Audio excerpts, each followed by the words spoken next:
Bawat saliling panahon, ang wika ay hindi lamang instrumento ng komunikasyon. Ito ay puso ng isang bansa. Ang tema natin ngayon ay paalala sa ating lahat ng ating wika, Filipino man o katutubo, ay mga haligi ng ating pagkakailanlan, kultura at kasaysayan. Ang bawat salitang lokal ay may dalang kasaysayan. Ang bawat katutubong wika ay may sariling talino, diwa at pananaw sa mundo. Sa pamamagitan ng pag-aaral, paggamit at pagtangkilik sa mga ito, pinapalakas natin ang pambansang pagkakaisa at pagkakaintindihan. Hindi mabubuo ang tunay na bansa kung ang wika ng kanyang mga anak ay pinipilit lumutin. Ang paglinang ng Pilipino at katutubong wika ay isang kasaysayang paglalakbay mula sa ating mga ninuno na gumagamit ng baybayin hanggang sa ating mga bayani tulad ni Andres Bonifacio na sumulat ng sariling wika upang pukawin ang damdamin ng masa. Ipinapakita nito ng ating wika ay sandata ng pagkikipag-baka, pag-iisa at pagbabago. Subalit, sa modernong panahon, ang wika ay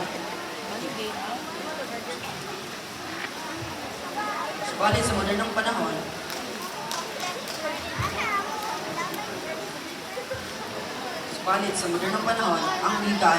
ang mga wika ay nangangalip ng mamatay. Kung ang isang wika ay tuluyang namatay, lahat ng wika ay lumango.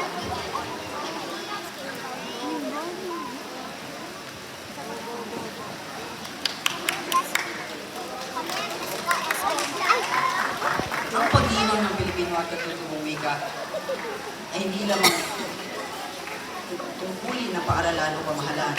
Ito ay pananagutan ng bawat Pilipino. Naninindigan ako na ang paglinang sa wikang Pilipino at mga katutubong wika ay mahalaga sa pagpapatatag ng pambansang pagkakakilanlan, pagkakaisa at kasaysayan. Sa pamamagitan ng pagtuturo, paggamit at pagsusulong ng mga ito sa edukasyon, media at pamahalaan. Napapalaganap ang kamalayang makabayan at naipapasa sa susunod na henerasyon ang diwang Pilipino. Hindi hadlang ang pagkakaiba-iba ng wika sa bansa. Ito ay yaman. Sa bawat wika ay tinilid ang komunidad, kwento ng lahi at haligi ng ating kultura. Kaya may tanong ako sa inyo, kung hindi tayo ang magmamahalan sa sariling wika, sino pa? Sa bawat kumusta, mayong buntag, mangantayo o salam, nandyan ang pagkakaisa ng ating bansa sa pagkilala at pagpapayabaw ng Pilipino at katutubong wika. Nagkakaroon tayo ng mas matibay na bayan, kaya't ako ay nananawagan sa mga guro, magulang, leader at kapwa kabataan.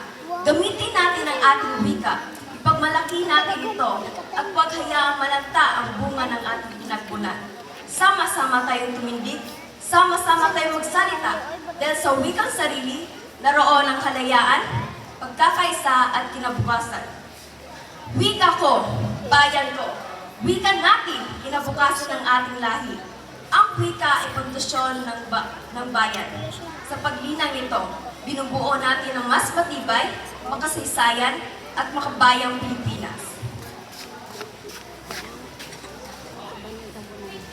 Magandang hapon sa inyo lahat. Ako po si Carlo John M. Realingo. Ako naman po.